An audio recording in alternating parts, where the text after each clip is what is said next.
Makalipas ang halos 5 taon na pagpaplano, natuloy na rin ang inaasam na travel na magkakaibigan. Masayang-masaya ang lahat, lalong-lalo na si Junmar dahil nakulayan na rin ang pangarap nila na ilang beses nang nauuwi sa drawing. Sa probinsya ng Sorsogon ang napili nilang lugar para ilaan ang kanilang vacation leave. Ayon kasi sa kasamahan nilang si Santina, marami daw di umanong magagandang pasyalan doon at mga magagandang tanawin na patok para sa kanilang social media account. Kumbaga sa sasakyan, full tank ang kanilang mga lalagyan ng mga gamit. Kulang na nga lang ay dalhin na nila ang lahat ng kanilang kagamitan sa bahay. Bukod kasi sa pamamasyal, plano ng magkakaibigan na magsagawa rin ng camping sa gitna ng kagubatan. Ito yon sa mga naka-bucket list nila na matagal na rin nilang naistuparin. Huy! Gising na! Nakaapak na tayo ng Sorsogon! Tutulog-tulog sa kangkungan na ba? Hoy! Pagod na pagod yung dalawang tanga oh. Akala mo naman talaga may ginawa eh. Magdamag lang naman nakaupo habang nagse-cellphone. Nataon na lamang ang dalawa sa front seat. Si Lyndon ang nagmamaneho ng sasakyan dahil pagmamayari naman niya yon. Habang si Junmar na siyang nagplano ng lahat, nasa katabi ng binata. Galit pa si Santina at Gino nang sapilitan silang gisingin ni Junmar. Kung makatingin ng mga yon, para bang isang malaking kasalanan ang ginawa ni Junmar sa kanila. Kayo pa nagagalit, ginising na nga kayo. Nandito na tayo sa Sorsogon no? Nasaan na ba tayo? Kasasabi ko nga lang di ba? Nasa Sorsogon na tayo. Tulog ka pa ba? Malapit na ba tayo sa apartment na titira natin? Malayo pa. Kakapasok pa lang natin eh. Natatay na ako eh. Pwede ba rito? Biglang hininto ni Lindo ng sasakyan sa gilid. Tumakay ka na dyan sa halamanan. Wala namang makakakita sa'yo eh. Gabi pa naman. Takot na takot ka talagang matumihan itong old model na sasakyan mo, no? Anong takot? Mahalaga sa akin ang sasakyan na ito kasi pamana pa to sa akin ng tatay ko. Ayaw ko madungisan ng kababuyan mo. Sige na, bumaba ka na. Baka magkalat ka pa dyan eh. Unin mo na lang dyan yung 1 galon na mineral panghugas mo. Aray naman, mineral panghugas ng puwet. Gasa mo ko! Yak, kadiri ka. Lumabas ka na nga. Paglabas ni Gino, nag-iwan pa yon ng nakakasulasok na amoy sa loob ng sasakyan. Walang nagawa ang tatlo kundi lumabas na lang din at pasingawin ang masamang hangin. Mura naman ang mura si Lyndon dahil doon. Natatawa na lang din si Junmar. Sa kanilang 4 na magkakaibigan, si Gino talaga ang may tuturing nilang baboy o yung tinatawag nilang dugyot. Iritang-irita na sila sa ugali ng lalaki pero hindi naman nila magawang itakwil. Kahit kasi ganoon si Gino, ay talaga namang may malasakit yon sa mga kaibigan. Siguro ito si Gino. Nung ipinanganak si Inidoro rin ng nanay niya. Pansin mo, lagi na lang natatae. Baka kasi meron siyang problema sa digestive system niya. According to studies, nako yan ka na naman sa according to studies mo eh. Tara na nga, at baka wala na yung utot ni Gino sa sasakyan. Bumalik ang dalawa sa loob ng kotse, habang si Santina naman ay nagpaiwan na muna sa labas. Hindi to naniniwalang ubos na ang utot sa loob.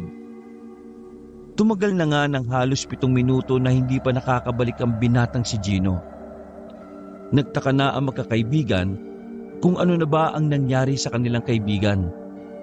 Kaya naman naisipan ni Junmar na puntahan si Gino. Dala ang flashlight, pinuntahan ni Junmar si Gino sa pinusukan nitong halamanan. Kinakabahan pa ng bahagya ang binata dahil sa ideyang baka may ahas na bigla na lang tumuklaw sa kanya. Hoy, Gino! Ano bang ginagawa mo? Kasing haba ba ng saway ang tubol mo? Walang tumutugon sa kanya kahit lakasan niya ang kanyang boses. Hindi na tuloy maiwasan ni Junmar na kabahan. Pakiramdam niya, naligaw ang kaibigan. Naglakad pa si Gino. Nilalagyan niya ng palatandaan ng mga puno na nadadaanan niya. Nang sa ganon, mas madali siyang makabalik. Makalipas ang ilang sandali, naabutan niya si Gino na nakatago sa gilid ng puno ng mangga. Wala nang laman ang dala nitong galon ng mineral. Napansin din niya na wala nang suot na pambaba ang kaibigan. Bagay na pinagtaka ni Junmar kung ano ang nangyari dito. Agad siyang lumapit at malakas na tinapik ang balikat ng kaibigan. Uy! Kanina ka pa namin hinihintay, no? Ano bang nangyari sa'yo? Mag-short ka nga? Yun ang problema ko eh. Kaya di ako makabalik. Bakit? Nasa pa short mo? Diyan. Nilagay ko lang dyan pero nawala eh. Paanong mawawala? Mag-isa ka lang naman dito. Feeling ko may iba akong kasama eh. Kasi naramdaman ko kanina na parang may tumakbo paalis. Pagtingin ko, ayun, wala na akong short. Pero ang mahalaga, nakapaghugas naman ako ng puwet. Langya ka. Tara na. Mahaba naman yung damit mo eh. Kumuha ka na lang ng bagong shirt mo tapos magpalit ka na. Pagbalik nila sa sasakyan, ay nagsisigaw si Santina nang malamang walang pang ibaba ang binata. Kaswalang naman na kumilo si Gino para kumuha ng masusuot. Pagkatapos, nagbihis din ito kaagad sa likuran ng sasakyan. Pinaliwanag ni Gino ang totoong nangyari. Pero kagaya ni Junmar, hindi rin naniwala. Inisip pa nga ng mga yun na baka may bayawak lang na trip umamoy ng babahong brief. Mag-aalas 12 na ng gabi nang marating nila ang apartment. Up and down ang kanilang apartment na nakuha. May 2 kwarto sa itaas. Meron din namang isa sa ibaba. Sakto lang ang lalaki sa sala pero sapat na yon para makatambay sila roon. Meron din kusina na malinis. Talagang sulit na sulit ang nakuha nila para sa halos 1 linggong bakasyon doon. Aba, ayos din itong napili mo, Junmar ah. Kahit kailan talaga, maaasahan ka sa pagpili ng maayos na tutuluyan. Pwede bang dito na lang ako magkwarto sa baba? Palagi kasi ako naiihi sa madaling araw eh. Para lang sana malapit ako sa banyo. Wala namang problema. Okay nga lang din sa banyo ka na magkwarto eh. Patawa ka. Si Gino, nasa na naman? Aayusin na natin itong mga gamit natin eh. Andun sa labas. Naghahanap ng mabibilan ng Yossi. May nadaan na naman tayong tindahan, di ba? Pwede naman bukas eh. Mapahamak pa siya dyan. Baka mamaya, hablutin siya ng aswang dyan eh. Napatigil sa pagkalkal ng gamit si Junmar at Santina. Seryoso silang napatingin kay Lyndon. O bakit? Naniniwala ka sa aswang? Ha? Hindi. Joke lang naman yun eh. Ang joke, nakakatawa. Hindi nakaka-trigger ng anxiety. Bakit? Natakot ba kayo? Huwag kayo mag-alala. Wala namang aswang sa probinsyang to eh. Isa pa, wala namang ganun. What if aswang yung kumuha ng short ko? Nagulat ang tatlo nang bigla magsalita si Gino habang nakasandal sa main door. Hindi na nila namalayan na naroon na pala ang binata. Nagpapatawa ka ba? Aswang, kukunin ng short mo? Na may brief? Na may bahid ng pupu mo? Correction! Hindi ako nadumi sa brief. Tigilan nyo na nga yung usapan na yan.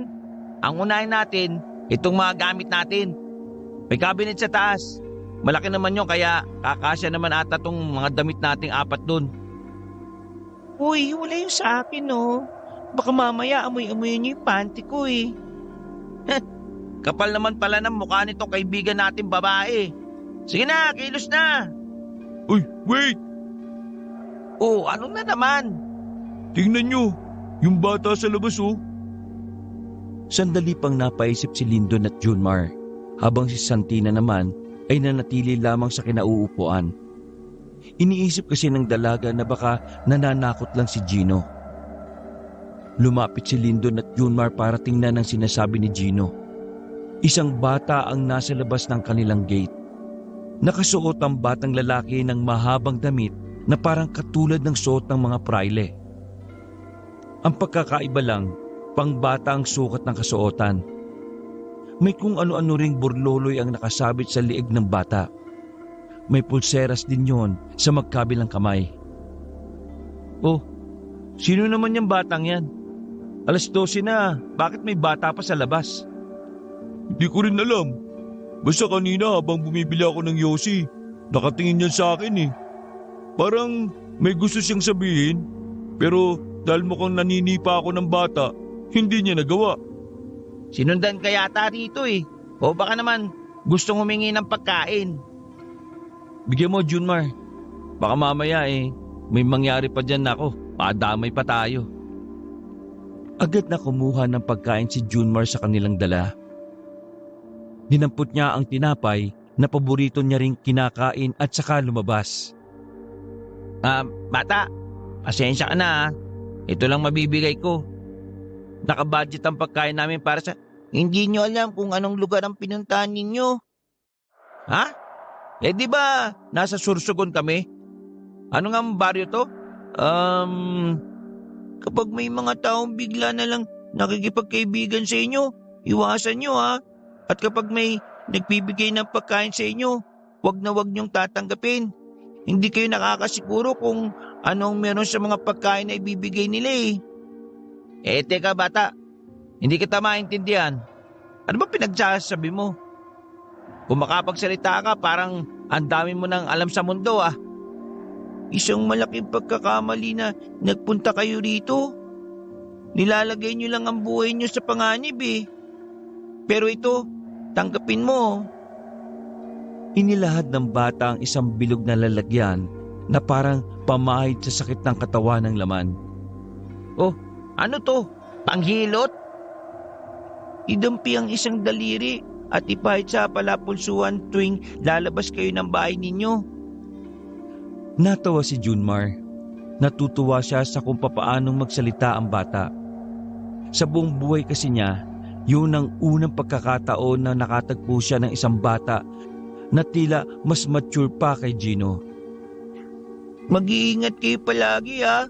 Sakaling may nangyaring hindi maganda, hanapin niyo ako sa 5 kalye at ang bahay ay may numerong 754. Magsasalita pa sana si Junmar pero bigla na lang naglakad ang bata paalis. Napangangan na lamang ang binata dahil sa kawirduhan ng pinakita ng bata. Lumapit sa kanya ang dalawa nang tuluyan ang mawala sa paningin niya ang nakausap. Oh, anong sabi? Bakit hindi tinanggap yung bigay mo? Gusto yata kasi. Hindi naman pala kasi siya nagugutom. Napadaan lang. Alam niyo naman yung mga bata, di ba? Makukulit. Yun naman pala eh. O tara na. Anong oras na rin oh? Inaantok na ako. Minadali ng 4 ang kanilang pag-aayos. Sinalansan na rin nila na maayos sa mga pagkaing dala sa loob ng ref na kasama sa binayaran nila. Hindi rin naman nagtagal, natapos din kaagad ang magkakaibigan. Nauna nang nakaidlip si Santina at Lindon nung mga sandaling yon. Habang si Junmar at Gino naman ay nanatiling mulat sa sala. Gusto sana nilang manood ng TV, ang kaso'y malabo ang screen. Every time na pupunta ako sa mga probinsya, ang una kong naiisip kung may aswang ba sa pupuntahan ko eh. Kagaya ngayon, yun ang iniisip ko. Seryosong tanong Junmar naniniwala ka ba sa aswang? Ha? Paano naniniwala? What I mean is, naniniwala ka ba sa existence nila? O tingin mo kwentong bayan lang talaga sila? Mahirap para kay Junmar ang tanong na yon. Hati kasi ang paniniwala niya tungkol sa mga usaping mahirap paniwalaan. O yung mga bagay na walang higit na katibayan pero nabuo bilang kwento na naging panakot sa karamihan. Noong bata pa siya, laging sinasabi ng kanyang lola na kukunin siya ng aswang kapag hindi natulog ng maaga. Pero lumaki na nga siya't lahat, wala naman siyang nakitang aswang. Ganun pa man, bukas si Junmar sa usaping ganon. Siya kasi ang tipo ng lalaki na maniniwala lang kapag mismong mata niya ang nakakita. To see is to believe. Ganyan din ba isasagot mo kapag tinanong kitang naniniwala ka ba sa Diyos? Totoo ang Diyos, no, Gino? Siya lang yung hindi mo nakikita pero nararamdaman mong totoo. Sumandal si Gino sa sofa at pinatong ang dalawang binti sa dulo. Kung sa bagay, may punto ka. Sabay na napalingon ang magkaibigan na makarinig sila ng mga yabag ng paa. Base sa pagkakarinig nila ay parang tumatakbo yon sa kung saan. Bukas pa ang main door sa mga pagkakataon na yon. Kaya naman tumayo si Gino para silipin sa labas kung meron tao pero wala namang nakita. Baka pusa lang. Oo, marami ako nakitang pusa kanina sa labas eh. Hindi na sana nila papansinin ang bagay na yon kung di lamang yon naulit. Pero sa pagkakataon na yon, mas matagal na ang tunog ng kanilang narinig. At para bang palipat-lipat ang mga yabag ng paa. Nagkatinginan na magkaibigan. Unang pumasok sa utak nila, magnanakaw. Walang pag-alinlangan na kinuha ni Gino ang baril nito na hindi alam nila Junmar na nagdala pala ng ganoon si Gino. Linti ka. Bakit ka may dalang ganyan? Obvious ba? Para sa self-defense. Halika, samahan mo ko. Lakas loob na lumabas ang dalawa. Nakaamba na ang hawak ni Gino na baril, habang si Junmar naman ay nasa likod lang nito. Nagpunta sila sa likod ng bahay. Nakita nila ang isang pusang kulay puti. Unti-unting binaba ni Gino ang baril. Pusa lang pala talaga. Pusa? Ang bigat naman ng paa nun. Eh kita mo naman yung pusa oh. Huwag mo nang gawa ng issue. Tara na. Walang gana silang bumalik sa loob ng bahay. Isinarado na lang nila ang main door at ang mga bintana. Sa isip-isip ni Junmar, parang hindi pusa ang narinig nila. Parang tao na may kabigatan ng katawan.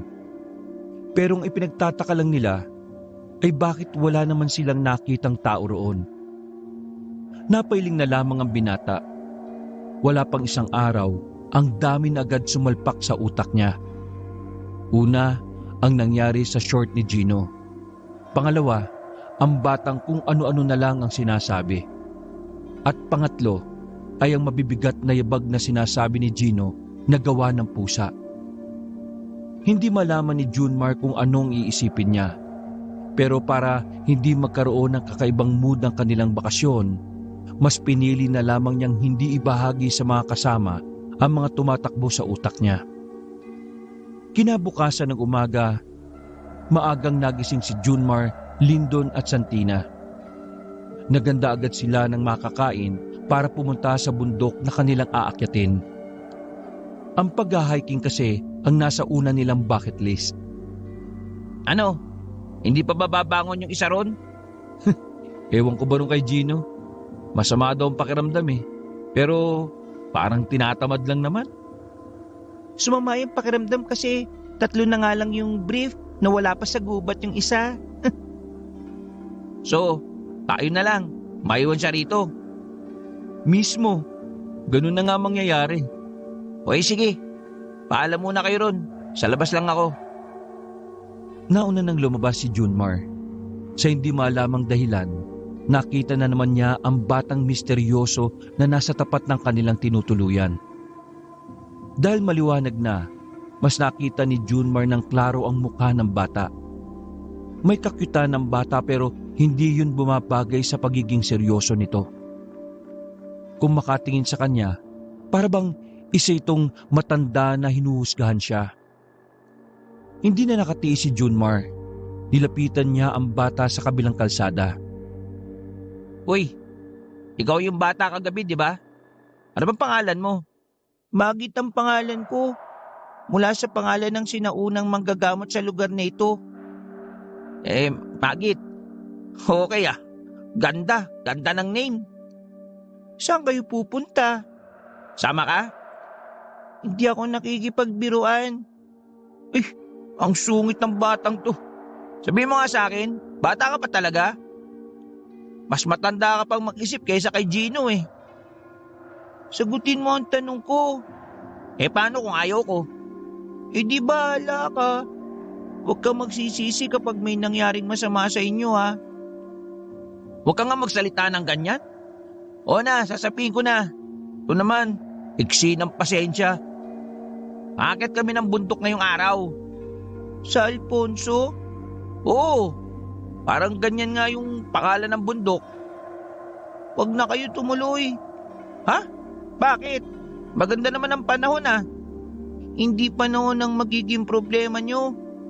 Nasa mga nilalang na maaari nyong mapukaw. Ha? Sa likuran ng Alfonso kayo dumaan. Huwag kayong dadaan sa maraming nakatira. Naglakad na rin ang batang lalaki. Sa lubong ang kilay ni Junmar habang pinagmamasdan si Magit na papalayo. Dahil sa pinagsasabi ni Magit, unti-unting nagkakaroon ng masamang kutob si Junmar. Pero mas iniisip pa rin niya ang masayang pananatili nila. Hanggat maaari, ayaw na ayaw niyang masira ang kanilang bakasyon. Oh, kausap mo na naman yung batang yun ah. Ikaw ba yung nawawalang ama nun? Pabiro ang sabi ni Lyndon. Hindi na namalayan ni Junmar na nasa gilid na pala niya ang dalawa. Weird ng batang yun. O bakit? Ang pogi ko raw. Nauna nang maglakad ng dalawa at hindi na pinansin pa ang sinabi ni Junmar. Pinagsawalang bahala niya ang mga sinabi ng bata. Pinili pa rin nilang dumaan sa baryo ng Alfonso. Maingay ang baryo kahit alas 7 pa lang ng umaga. Parang nakakasiyahan ng mga nakatira doon. Pero nang pumasok na ang magkakaibigan, bigla na lang tumahimik ang paligid. Ang maingay na lugar ay parang naging simbahan sa katahimikan. Nagtaka ang tatlo. Palingon-lingon sila sa mga taong kakaibang tingin sa kanila. Tila ba yun ang unang beses na nakakita ng tao ang mga nakatira doon. Pagkailang ang naramdaman ng magkakaibigan. Binilisan nila ang lakad dahil pakiramdam nila may bigla na lang lalapit sa kanila para magtanong ng kung ano-ano. My God! Parang ngayon lang sila nakakita ng artistay na katulad ko. Baka kamukha mo yung most wanted dito nila sa lugar na to. Uy, manahimik muna kayong dalawa. Malerto kayo. Bakit? Basta. Pinagpatuloy nila ang paglalakad kahit lahat ng mata ng mga nadadaanan nila ay nakapukol sa kanila. Wala namang gumambala sa kanila at wala ring nagtangkang lumapit. Pero makahulugang tingin lang ang tinugon sa kanila sa bawat pilit ng ngiting pinapakita nila. Dapat siguro nakinig ako dun sa bata eh. Mas lalo nilang binilisan ang paglalakad kahit na may kabigatan din ng mga dala nilang bag.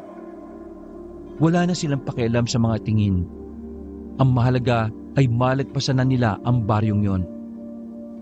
At makalipas nga lang ng ilang minuto, tuluyan na silang nakarating sa dulo ng Alfonso. Sabay-sabay pa silang lumingon sa likuran at nakita pa rin nila na nakatingin ang mga naroon. Weirdo talaga nila, no? Awkward din pala na pinapansin ka ng maraming tao, no? Hindi lang nila tayo basta pinansin. Bakit? Ano sa tingin mo? Hindi ko alam. Tara na nga. Sinimulan na ng tatlo ang pumasok sa gubat. Patungo na yon sa paanan ng sinasabi nilang bundok ng Alfonso. Maaliwalas ang kanilang nadadaanan. Malamig din sa dami ng halaman na naroon. Doon tayo aakyat. Bakit? Safe ba dyan? Base sa may-ari ng apartment natin, sabi niya, safe naman. Basta, hindi lang basa ang lupa kasi madulas eh. Pero ingat pa rin kasi paakyat na yan eh. Bago sila umakyat, inilabas na muna ni Santina ang kanyang mamahaling cellphone. Hindi mapakali ang babae kakakuha ng larawan sa bawat nilang madaanan. Nagsimula na ring mag-take ng video si Santina. Maya-maya pa, narating na rin nila ang pinakapaanan na ng bundok. Nakita nila ang ginapas ng mga damo na humugi sa daan. Yun ang sinundan nila paakyat. Marami na rin sigurong nakarating dito. May gumawa ng daan na to eh, oh. Sayang, hindi kasama si Gino. Marami sana siyang matataihan dito. Guys, kaway-kaway nasa video kayo. Uy, tigil mo yan. Sabi mo sa boss mo, sick leave ka, tapos mamaya ipopost niya sa... Napatigil sa pagsasalita ang binata nang may madulas. Pagtingin niya, makeup kit pala yun. Tiningnan ni Santina ang brand. Base sa dalaga ay mamahalin daw yon. 1 metro ang layo, meron naman silang nakitang isang sapatos sa gilid ng puno. Mukha ring mamahalin ng sapatos. Parang papaakyat pa lang din ng bundok dahil wala pang gaanong dumi. Nakatinginan si Lindon at Jumar. Pareho nilang naisip kung anong nangyari sa likod ng makeup kit at isang sapatos. Ano, tuloy tayo? Bakit naman hindi? Make sure ko lang na hindi kayo nag-iisip ng kung ano-ano. Let's go! Binaliwala na magkakaibigan kung ano man ang kanilang nakita. Pinagpatuloy nila ang paglalakbay paakyat ng bundok. Halos 2 oras din ang ginugol nila bago sila tuluyang makarating sa itaas. Napawi ang pagod ng tatlo dahil sa magandang tanawin na nadatnan nila roon. Habang nagpapahinga at nagtatanaw si Junmar at Lindon sa paligid, walang pagod sa kakakuha ng magandang larawan si Santina. Hanggang sa unti-unti na yung napalayo sa kanila. Kaya mo, ganyan lang yung mga babae. Picture lang ng picture kahit paulit-ulit. Pre, tingin mo tama lang yung pagpunta natin dito? Oo naman.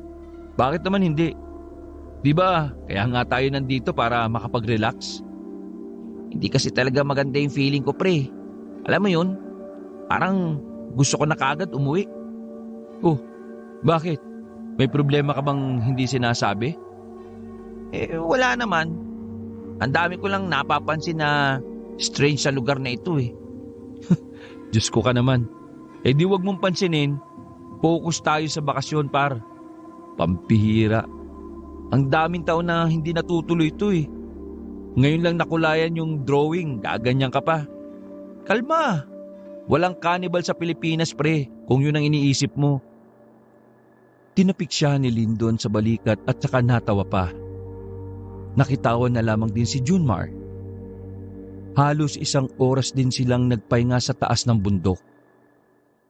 Nang mapansin nila na dumilim ang mga ulap, saka na sila nagkayayaan na bumaba. Okay ka na ba, Santina?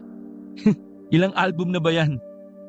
Ayos na ako, pero tara picture tayong 3. Pumesto ang 2 sa magkabilang gilid ng babae.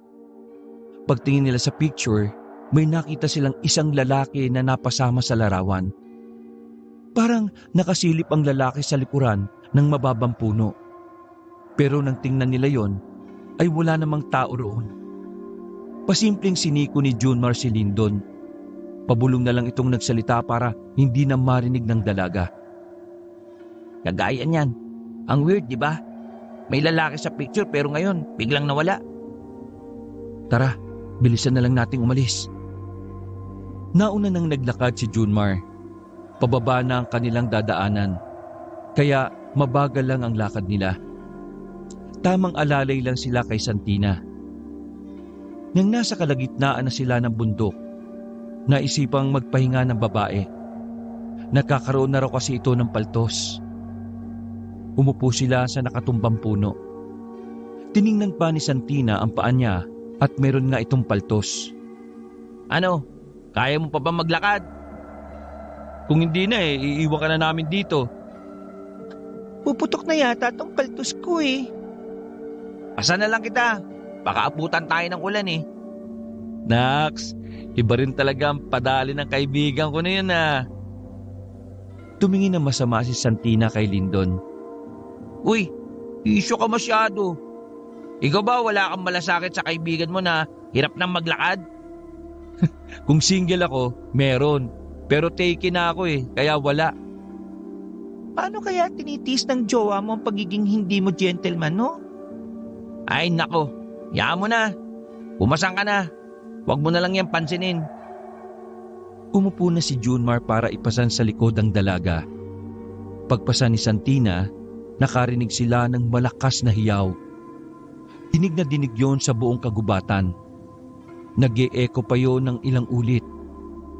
Medyo kinabahan si Junmar. Para kasing hiyaw yon ng isang mabangis na hayop. Ang unang pumasok sa kokote ni Junmar, aswang. Ano yun? May takot sa tinig ng dalaga. Kaya naman nag-isip na lang ng idadahilan ng dalawa para hindi magpanik si Santina. Baka unggoy. Tapos kinurot sa singit ng dading unggoy. Kasi makulit. Hindi, agila yun. Ang agila, babangis din ang tunog kapag napipikon. Nagsasabi nyo, puro kayo kalokohan. Tara na, Junmar. Baka mamaya may kung anong creature dito sa bundok. Ayaw ko pang mamatay, no? Nagmamadaling naglakad ang tatlo. Sa halos 10 minutong pasan ni Junmar ang dalaga, pakiramdam niya ay makukuba siya pagkatapos. Maliit na payat na babae lang si Santina, pero ang bigat-bigat nito. Nang matanaw na nila ang pinakapaanan ng bundok, ay nakahinga sila ng maluwag. Pagod na binaba ni Junmar ang dalaga. Nagpahinga sila sandali. Mambira ka naman, Santina. Ang bigat mo. Para akong may buhat na drum eh. Tara na. Sa bahay na magpahinga. Uulan na, baka maabutan tayo. Nauna nang naglakad si Santina at hindi na rin yun iika-ika. Sadyang tinamad lang pala itong maglakad. Napangangan na lamang si Junmar. Naisaan ka pre ah. Napapailing na lamang si Junmar. Sa ibang daan na ang tinahak ng pagkakaibigan nang sila ay pauwi na. Hindi na sila bumalik pa sa baryo na kanilang nadaanan. Sa takot na baka may hindi magandang mangyari. Sinunod na lamang ni Junmar ang sinabi ng batang si Magit. 2:00 pa lang ng hapon pero parang 6:00 na nang nakauwi sila. Sobrang dilim kasi ng paligid dahil sa nagbabadyang ulan. Nag-alala sila Junmar nang makauwi na sila sa kanilang inuupahang bahay. Naabutan kasi nilang mataas ang lagnat ni Gino. Ang masaklap pa, nakalimutan pala nilang bumili ng mga gamot. Nagpresenta na si Junmar kahit na malakas na ang ulan. Sa baryo na kanilang kinalalagyan ay walang gaanong tindahan. Kung meron man, wala naman tindang gamot doon. Ayaw din naman ni Junmar na sumubok na pumunta sa Alfonso na halos ilang hakbang lang ang layo sa mismong apartment nila. Hindi na kasi siya komportable doon. Basang-basa na ng ulan si Junmar nang makita niya ang batang si Magit na nakasilong sa lumang waiting shed na bulok-bulok na rin. Nilapitan niya ang bata at nagbakasakali na rin na may alam itong mabibilhan ng gamot. Yagit! Tumingin sa kanya ng masama ang bata. Magit ang pangalan ko, hindi Yagit. Ay, pasensya na ha. Hindi ako matandayan sa mga pangalan eh. Hindi ko alam kung dapat bang magtanong ako sa iyo pero baka sakali lang, baka may alam ka. Gamot? Teka, paano mo nalaman na gamot ang kailangan ko? Dumaan ako sa bahay niyo kanina. Nakita ko yung isa niyong kasama na namumutla. Ah, ganun ba? May alam ka bang mabibilan ng gamot? Dalhin mo ako sa kaibigan niyo. Bakit? Gamot ka ba? Bakit? Anong bakit? Hindi yan pick-up lines. Ang ibig kong sabihin, bakit kita dadalhin sa amin gamot ang kailangan ko? Albularyo ako sa baryong ito. Sandaling natameme ang binata. Kalaunan ay natawa na lang siya sa kanyang narinig. Hindi siya agad naniwala sa sinabi ng bata. Pero nagulat siya sa sunod nitong sinabi. Huwag kang magpanggap na parang hindi mo napapansin ang mga kakaibang nangyayari. Sumeryosong mukha ng binata. Bumuntong hininga na lamang siya. Sige nga, kung tunay kang albularyo, anong patunay mo? Mapapatunayan ko lang ang sinasabi ko kapag ginamot ko na yung kaibigan mo. Pero ikaw ang bahala. Kung ayaw mo, di na kita pipilitin. Pero sinasabi ko sa'yo, walang nagtitinda ng gamot dito. Lahat may sakit dito, ako ang gumagamot. O sige, patunayan mo sa akin. Kapag nawala ang lagnat ng kaibigan namin ngayong gabi, maniniwala akong albularyo ka talaga. Tumango ang batang si Magit. Sumilong na ito sa payong niya at sabay na silang naglakad sa gitna ng malakas na ulan. Pagkarating nila sa bahay, nagtaka si Lindon at Santina. Pabalik-balik ang tingin nila sa bata at kay Junmar. Ano yan? Bata, malamang. Bakit mo nga dinala yan dito? Baka mamaya isipin ng may-ari na may kasama tayong bata. Albularyo daw eh. Ito, albularyo? Umupo pa si Lindon para tingnan ng maayos ang bata. Sinuri nito ang suot ni Magit. Tripping ka ba, pre? Ganito suot ng mga batang hambog si Quiapo eh. Kaya mo bang pagalingin ng kaibigan nyo? Hindi naman ako doktor eh. At hindi ako albularyo. Albularyo. Talagang sira, inaasan mo pa yung bata. Sige na, try na natin. Wala na rin kasi talagang mabilan ng gamot dito eh. Maulan pa. Malay mo naman, totoo. Di kung niloko lang tayo, di isumbong natin sa magulang niya. Hindi na nagsalita pa si Lindon, pero may pahabol pang sinabi ang batang yon bago nila pinuntahan si Gino na inaapoy ng lagnat. Kung wala kang alam sa panggagamot, hayaan mong ang may alam ang magsalita. Kinabigla nilang tatlo ang sinabi ng bata. Pakiramdam ni Lindon ay pinahiya siya ng batang yon. Naisip tuloy ng binata na parang hindi naman totoong bata si Magit. Para sa kanya, walang bata ang may kakayang mang-insulto sa ganoong paraan. Ganun pa man, tameme na lamang si Lindon. Nang makita ni Magat ang binatang si Gino habang nakaigayon sa kama, agad niyang hinawakan ng palapulsuhan nito. Tumingin ito kay Junmar. Hindi kayo nagpahid ng binigay ko sa inyo, no? Yung ano? Yung parang panghilot? Hindi eh. Malay ko ba ron? Kung nagpahid sana kayo kagabi, hindi to matitipuan ng aswang. Ha? Aswang? Bumukas agad ang namuong takot sa mukha ng dalagang si Santina. Habang ang dalawang binata naman ay iniisip pa rin na nagtitrip lamang ang batang si Magit. Natipuan ng aswang ang kaibigan nyo kagabi.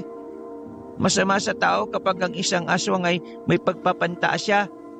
Nakakasakit ang tao o ang mas malala pa, namamatay. Ay, ano ba pinagsasabi mo? Mas matatanda kami sa'yo. Kaya wag mo kaming ginagawang joke dito ha.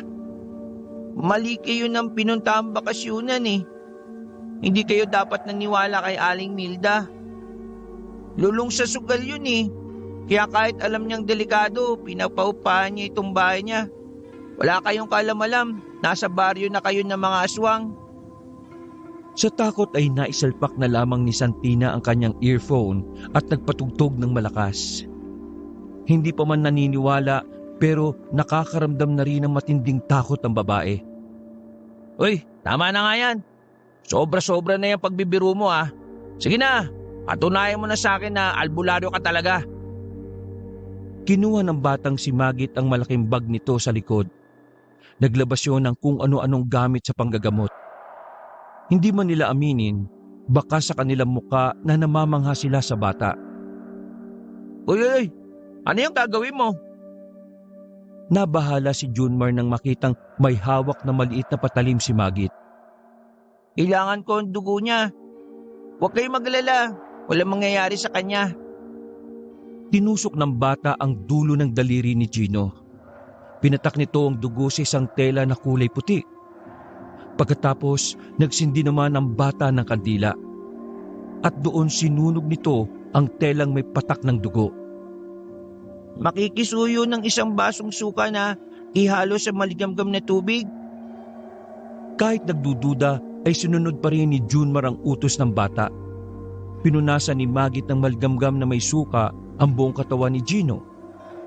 Kitang-kita nila kung paano unti-unting nawawala ang pamumula ng katawan ni Gino. Paghawak din nila sa katawan ng binata, laking pagtataka nila dahil normal na ang temperatura nito. Nagkatinginan si Junmar at Lyndon. Hindi sila makapaniwala. Nagtataka sila kung sino at ano ba talaga ang batang si Magit. Naglabas ng rosaryo ang bata. Mahina itong nagdasal gamit ang pinaghalong Tagalog at Latin na salita. Nakaluhod pa ang bata sa gilid ng kama habang paminsan-minsan ay sinusubsob ang mukha sa sahig. Maya-maya lang, pagtapos nitong magdasal, bigla nitong sinampal ng malakas si Gino. Uy! Ano ba yan?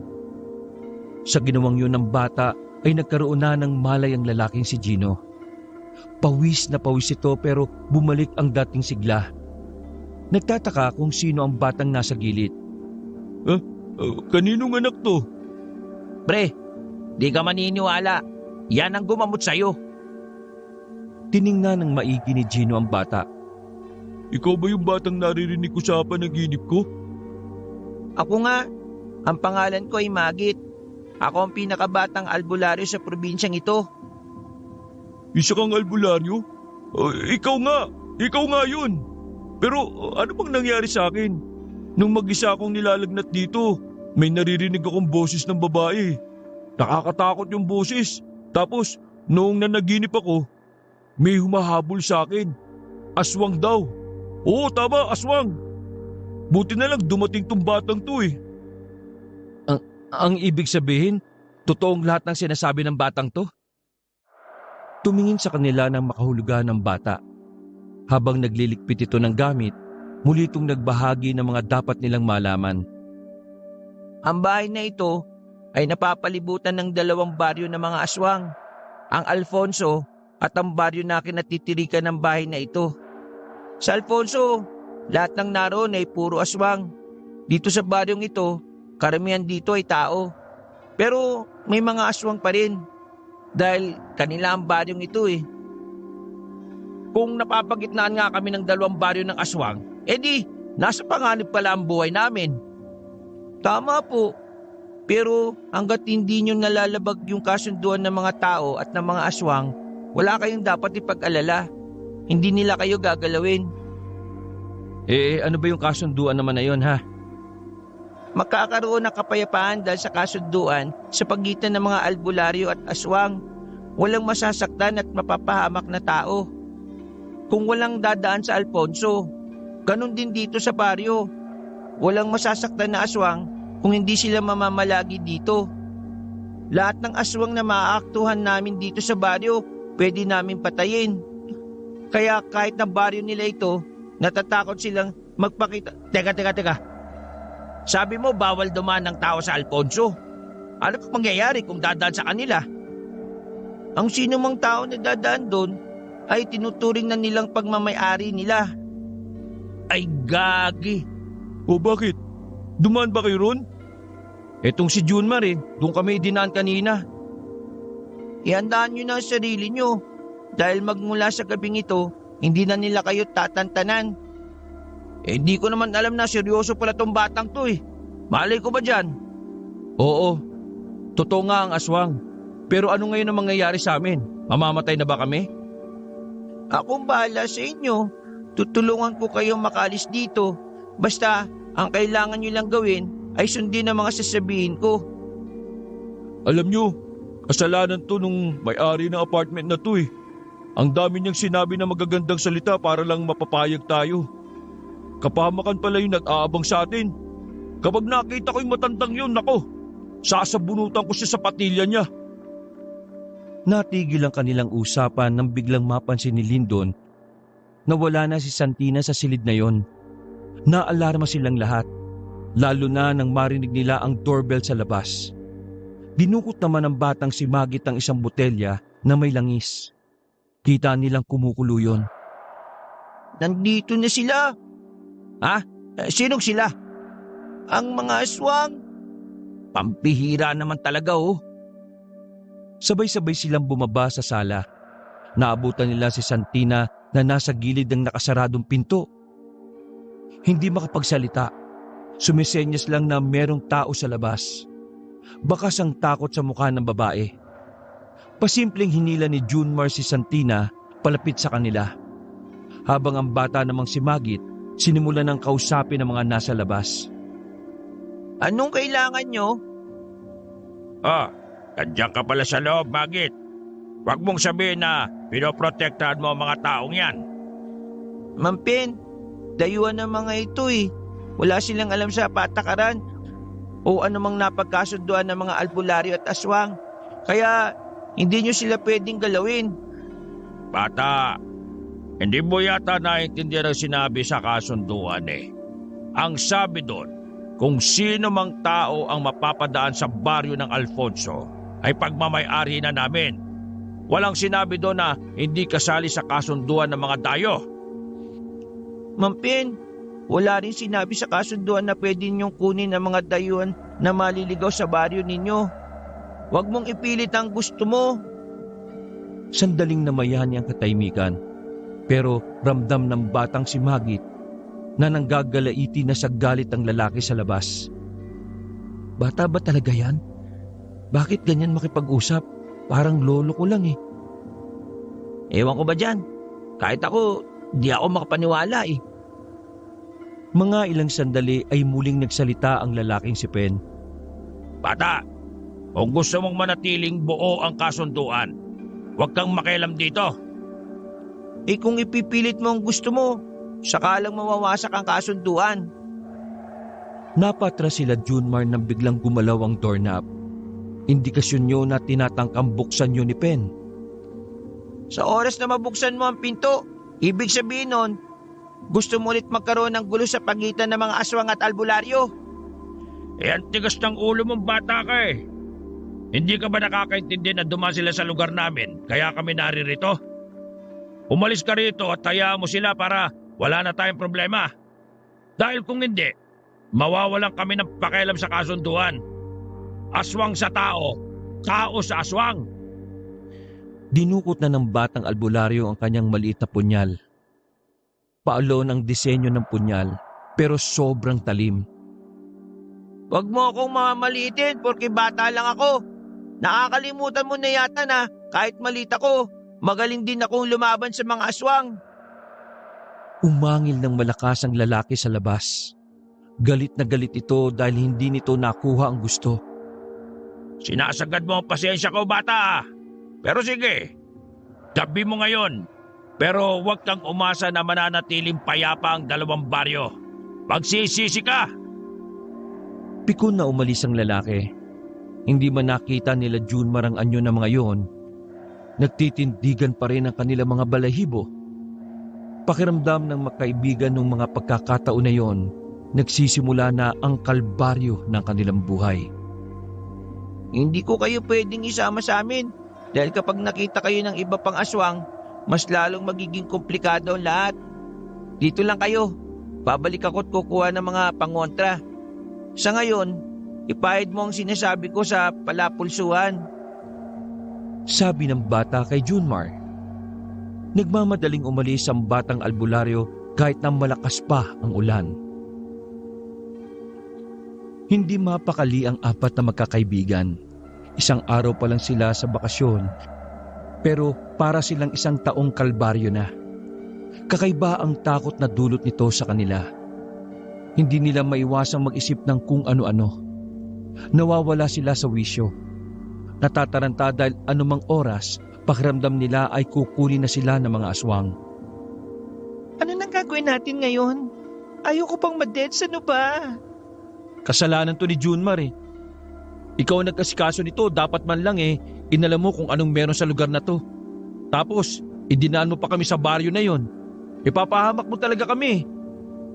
Ang gusto ko lang naman matuloy yung matagal na plano natin. Yun lang naman ang iniisip ko eh. Hindi ko naman inakala na ganito ang mangyayari. Tama na yung sisiyan.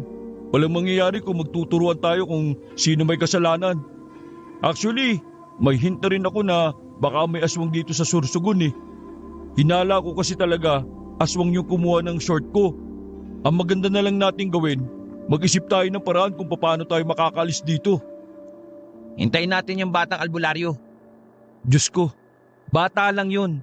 Kahit na magaling manggamot yun, hindi nun kakayanin kapag sabay-sabay tayong nilusob ng mga aswang. Huwag tayong umasa dun. Nararamdaman kong maraming alam yung batang yun eh. Siya rin ang may kabisado ng mga lugar dito. Kaya kahit nakakaduda, kailangan natin magtiwala sa kanya. Ay nako, bahala kayo. Kakainis oh. Nag-walkout si Lyndon at nagtungo na lamang sa kanilang silid. Napapailing na lamang si Junmar. Nawiwindang siya dahil hindi rin naman niya inakala na hahantong ang kanilang bakasyon sa ganon. Naghintay sila nang naghintay sa bata, pero mag-aalas 10 na ng gabi ay hindi pa rin yun nakakabalik. Tumila na rin ang ulan ng oras na yon. Tahimik na ang paligid. Katahimikan na lalong nagpapalala ng kaba nilang apat. O ano? Nasaan na? Wala pa rin? Kalma, init ang bumbunan mo eh. Ikaw Junmar, nakakontak mo ba si Aling Milda? Hindi nga eh. Sira talaga ulo nun eh. Napatayo si Junmar sa upuan nang matanaw sa labas na dumating na ang batang albularyo. May mga kasama nitong kalalakihan na tulad ni Magit, maraming din itong suot na burloloy sa katawan. Kayong apat, sumama kayo sa amin. Habang hindi pa nakakausap ng iba naming kasama ng mga aswang, hindi tayo pwedeng manatili sa bahay na ito. Kanya-kanyang bitbit na ang magkakaibigan ng kanilang gamit dahil alam nilang wala naman na silang ibang magagawang paraan. Kabadong lumabas ng bahay ang magkakaibigan. Kasabay nila sa paglalakad ang mga kalalakihan na halos lahat ay may dalang itak. Paulit-ulit na dinadasal ni Junmar noong mga oras na yon na sana walang mangyaring hindi maganda. Ang kaso nga lang, hindi napakinggan ang hiling niya. Dahil hindi pa man sila nakakalayo, hinarang na sila ng ilang aswang. Nagdikit-dikit silang apat dahil sa takot. Makilang ulit na napalunok ng laway ang mga binata nang makita na nila ang anyo ng mga aswang. Mahabang kuko at tenga. At dahil sa ilaw ng poste, nakikita rin nila ang tila nanlilisik na mga mata ng mga aswang. Magit, anak ng dating magiting na albularyo ng Sursogon. Anong ginagawa mo? Itatakas mo ang mga pagmamay-ari namin? Nakasaad sa batas namin na ang mga taong dayo na nasa bakuran namin ay obligasyon namin sa oras na sila ay malagay sa alanganing sitwasyon. Ginagawa lang namin kung ano ang nararapat. Naglakad ang lalaking si Pen at tuminto sa harapan nila Junmar. Dumako ang tingin ni Pen sa babaeng si Santina. Lumapad ang ngiti nito na siya namang ikinatakot ng dalaga. Ibigay mo sa akin ang babaeng ito at hindi na kami manggugulo. Kadiri ka! Hindi ako sasama sa iyo, no? Narinig mo naman, Mampen. Hindi siya sasama sa pangit. Ano? Wala naman siya sinabing pangit ah. Mga kasama, tara na! Akala nyo ba? Papalisin ko na lang kayo ng ganon-ganon? Humarang pa rin ang mga aswang sa daraanan nila. Kaya naman sumenyas na ang bata sa mga kasama nitong lalaki. Naganda ang mga yon. Lahat ay hinawakan na ng mahigpit ang mga dalang itak. Nagulat na lang sila Junmar nang may aswang na sa kanilang likuran. Nasa aktong kakalmutin si Lyndon pero humarang isang kasama ni Magit. Sa puntong yon, tuluyan ang nagsimula ang gulo. Gumilit ang magkakaibigan. Kasama nila ang batang albularyo.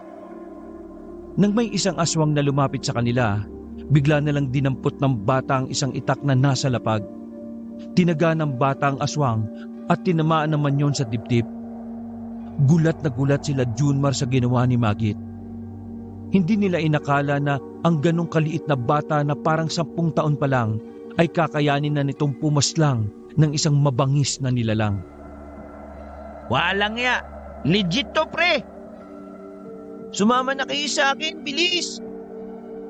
Nagiba ang daan ng 5. Lumi sila sa daan na dapat ay mas malapit sana sa pupuntahan nila.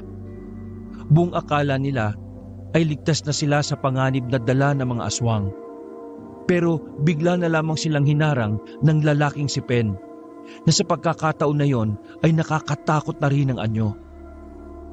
Wala na tayong magagawa, bata. Magsisimula na uli ang gulo.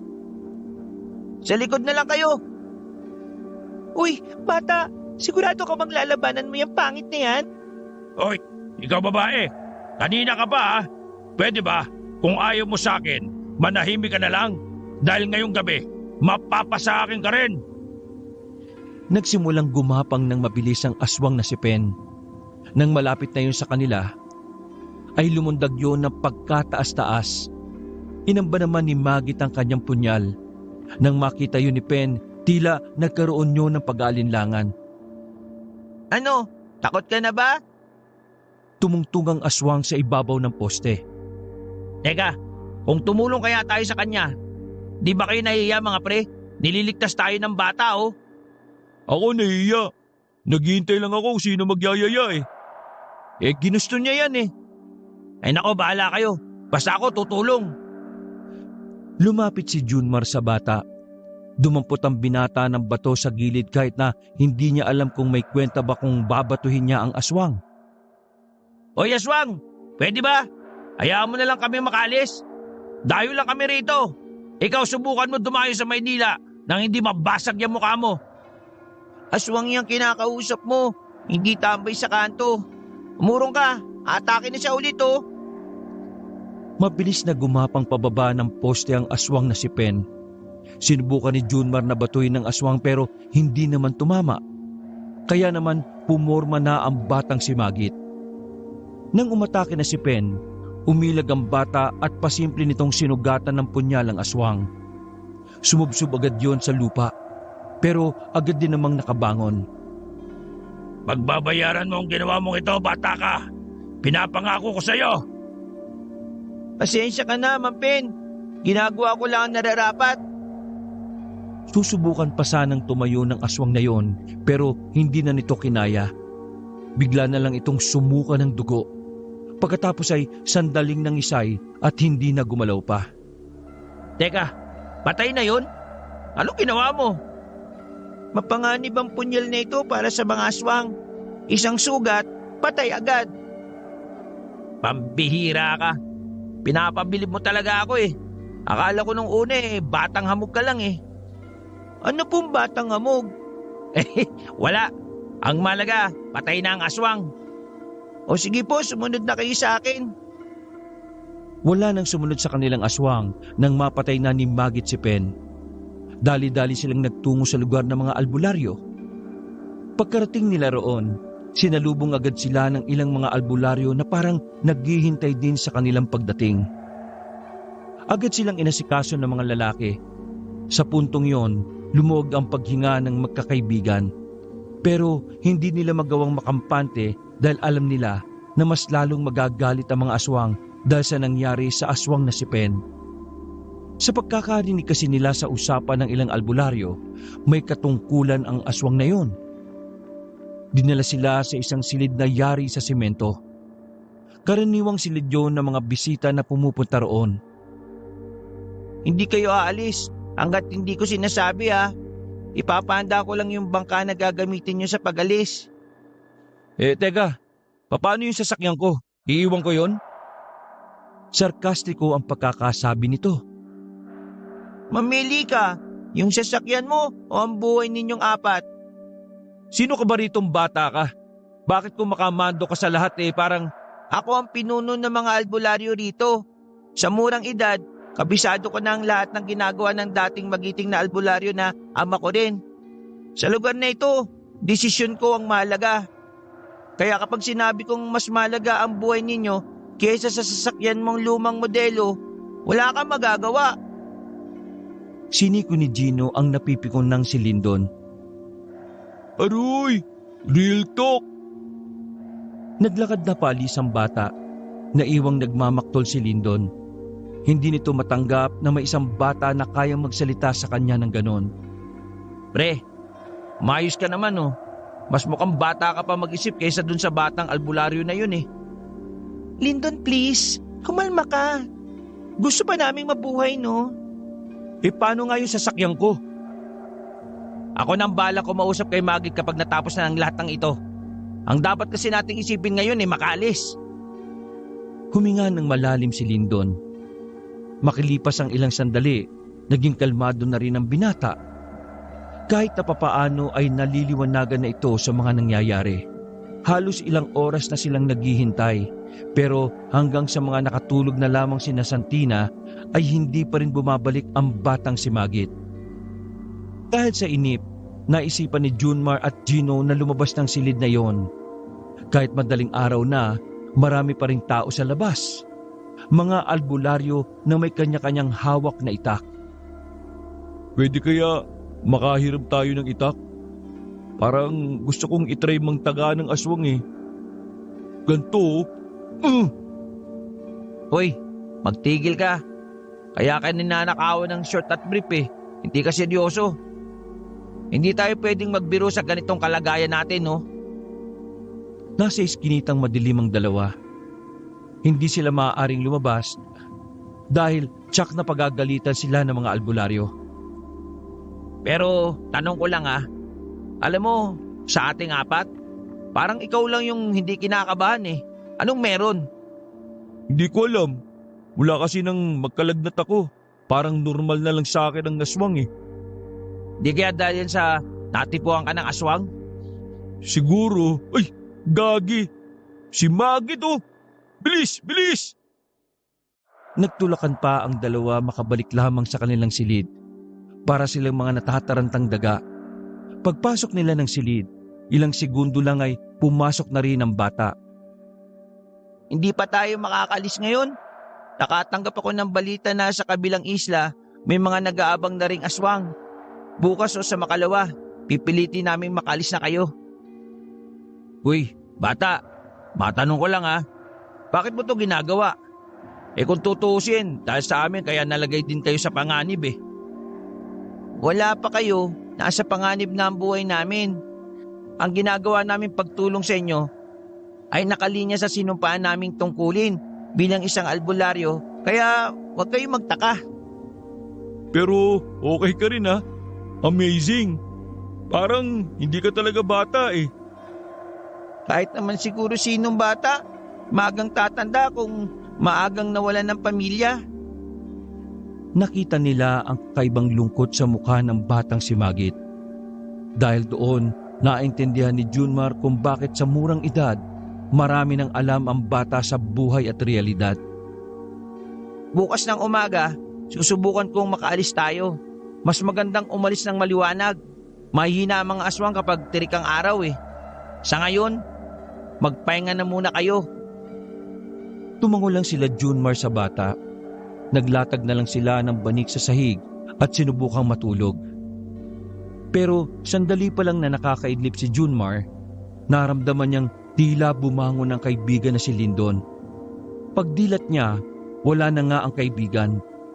Nagmamadali si Junmar na sumilip sa pinto. Pagtingin niya, nakita niya si Lyndon na papalayo. Kahit na alam ni Junmar na bawal silang lumabas, hindi siya nagdalawang isip na habulin si Lyndon.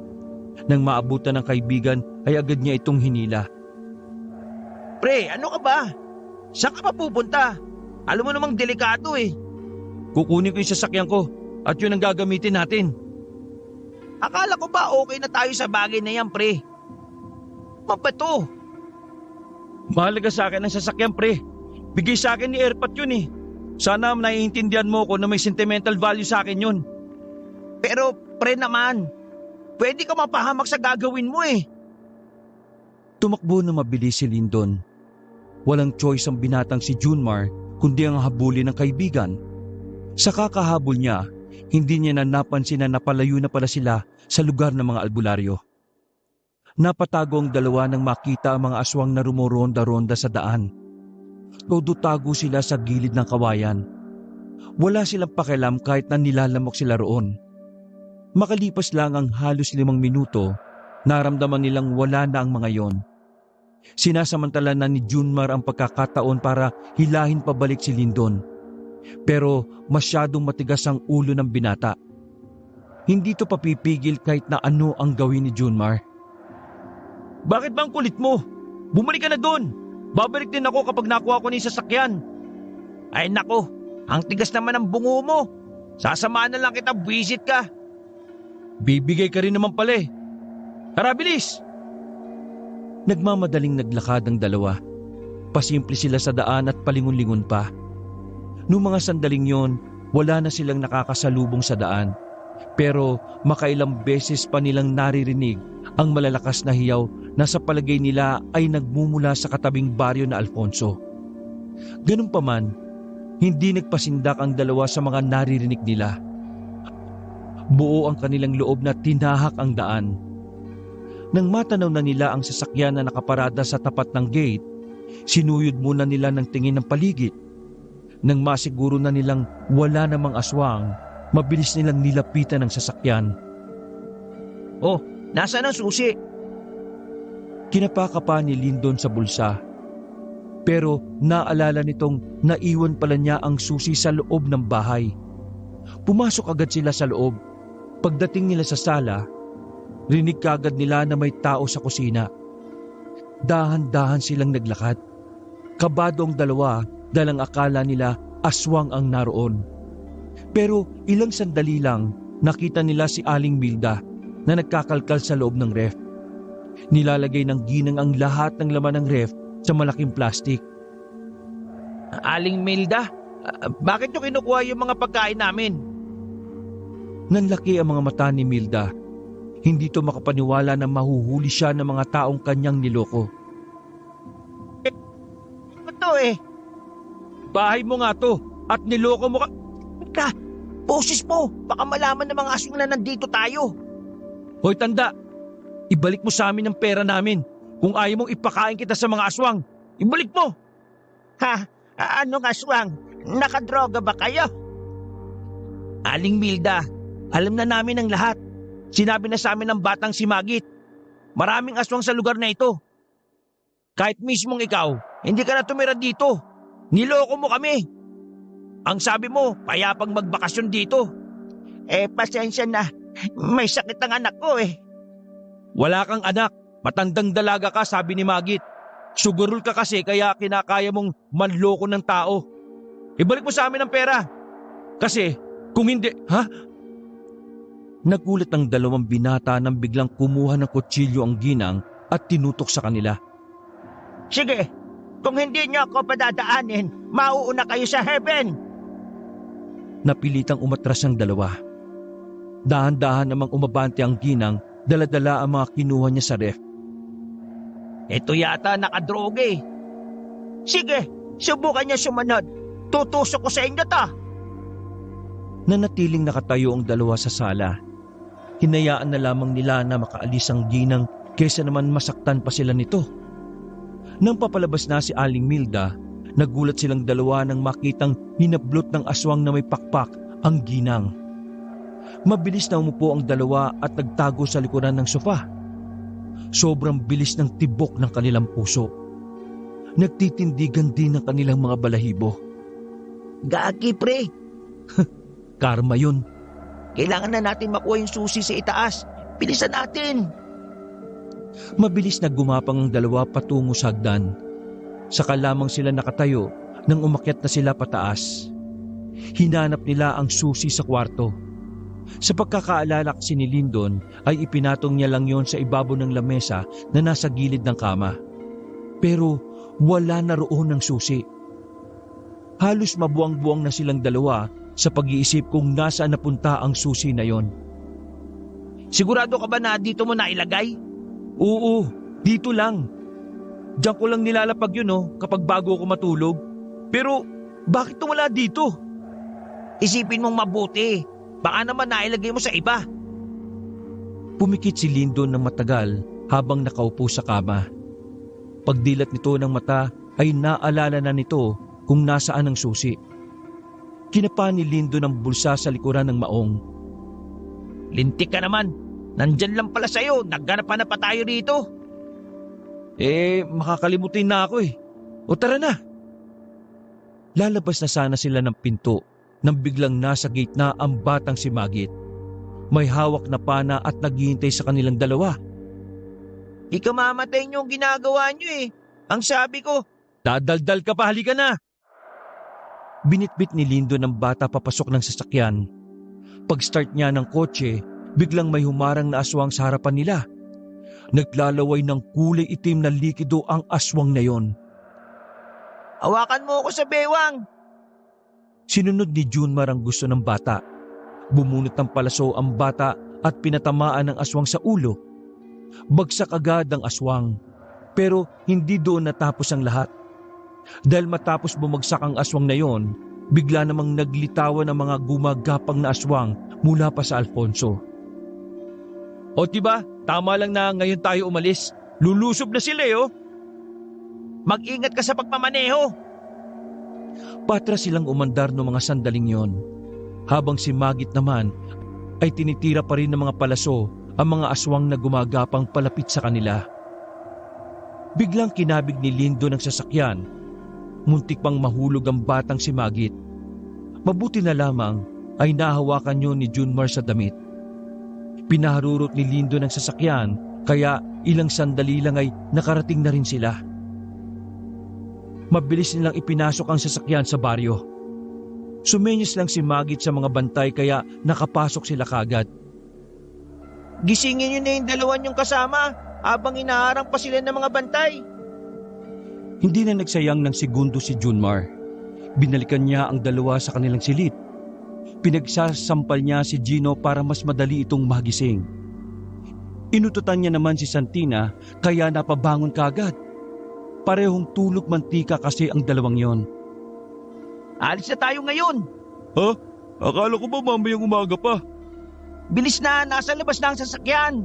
Ang mga gamit, kunin nyo! Kahit inaantok pa, ay pwersahang pinatayo ni Junmar ang dalawa. Hindi nagtagal, nakasakay na rin sila sa sasakyan. Sasama ko sa inyo hanggang sa makalayo kayo. Kayo ang susundan nila at hindi sila mananatili rito sa lugar namin eh. Kayo ang punteriya nila. Sige na, kumapit kayo ah. Biyahing lang ito. Tinodo ni Lindo ng bilis ng kanyang sasakyan, pero wala namang pinagbago ang bilis nito. Nang makalabas na sila sa lugar ng mga albularyo, humabol agad ang maraming aswang. Pinagtitira ulit ni Magit ng palaso ang mga aswang.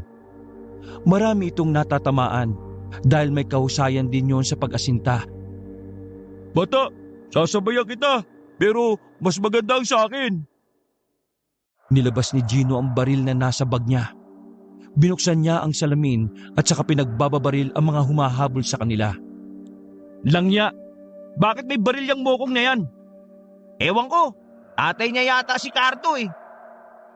Linton, tumingin ka nga sa pinamaneho mo. Enjoy na enjoy si Gino sa kakabaril.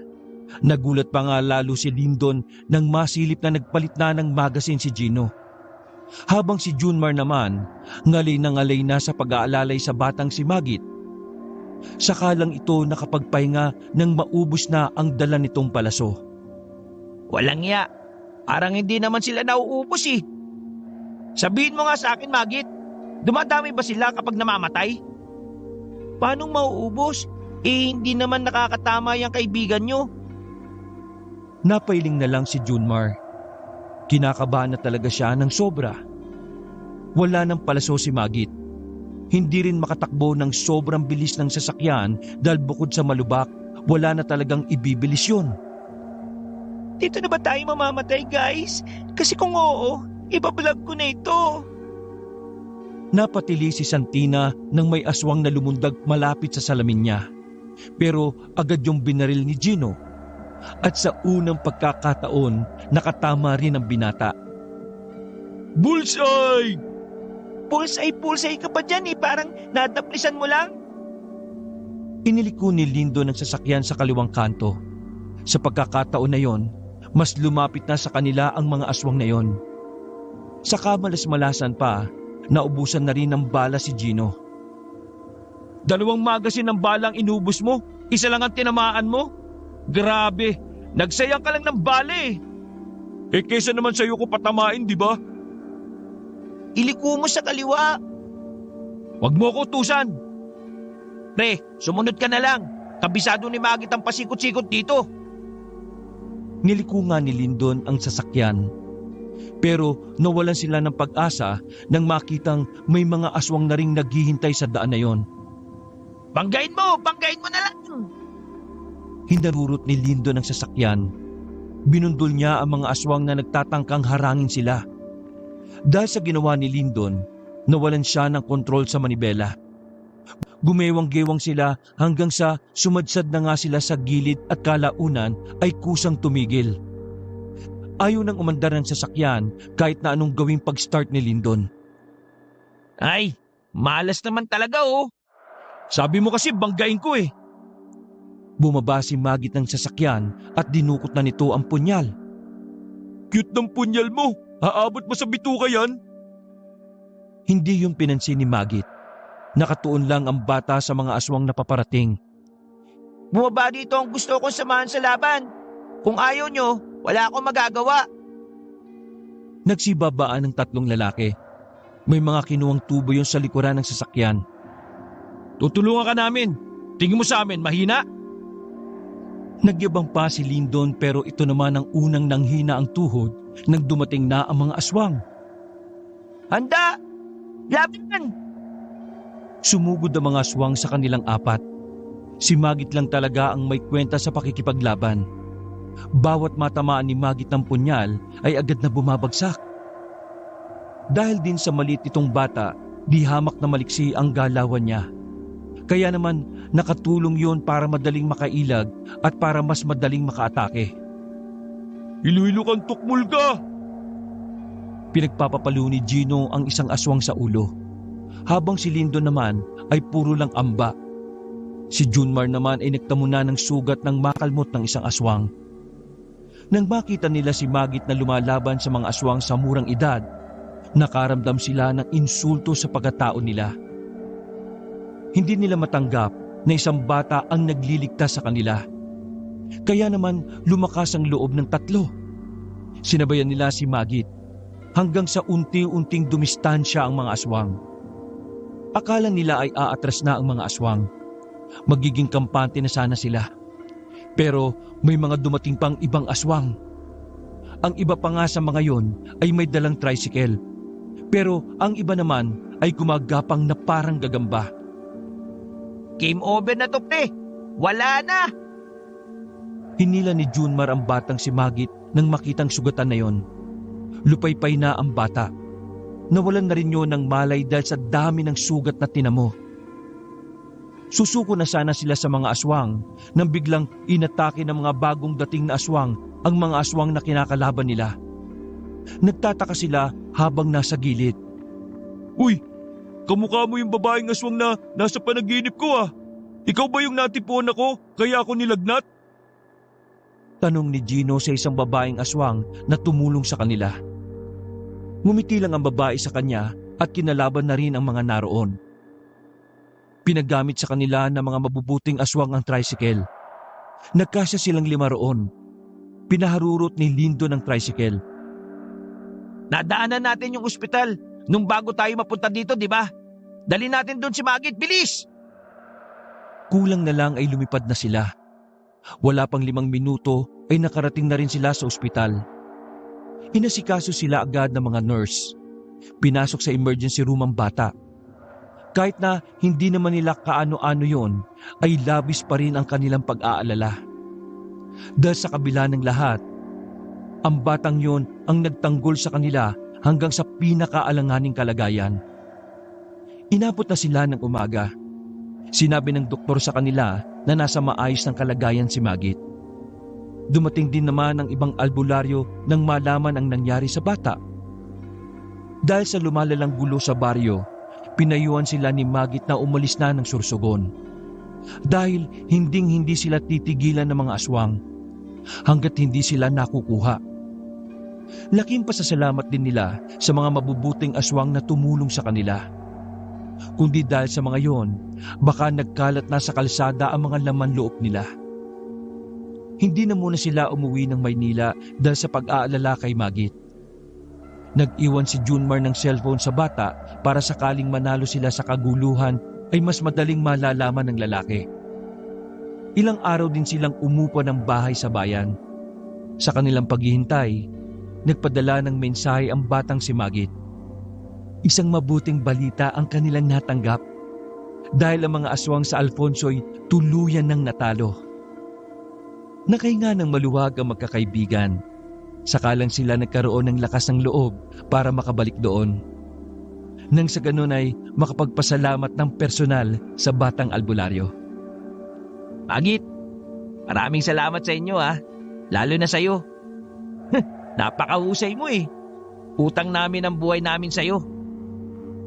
Ginawa lang naman namin ang nararapat. Masaya ako na uuwi kayong ligtas. Sana, huwag ka nang lumaki. Mga namamatay lang yung mga hindi lumalaki, no?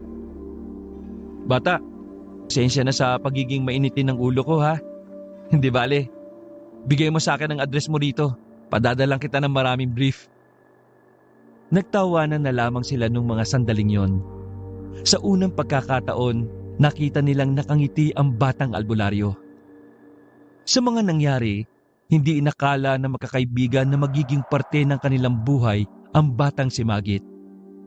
Dahil kada taon na sumasapit ang kaarawan ng bata, palagi silang dumadalo roon. Maraming natutunan na magkakaibigan sa kanilang karanasan. Mga karanasan na habang buhay na nilang dadalhin. Mga karanasan na nagpapatunay na sa mundong ito, may ibang mga nilalang na nabubuhay kasama ng mga pangkaraniwang tao. At yon ay walang iba kundi ang mga aswang. Wakas.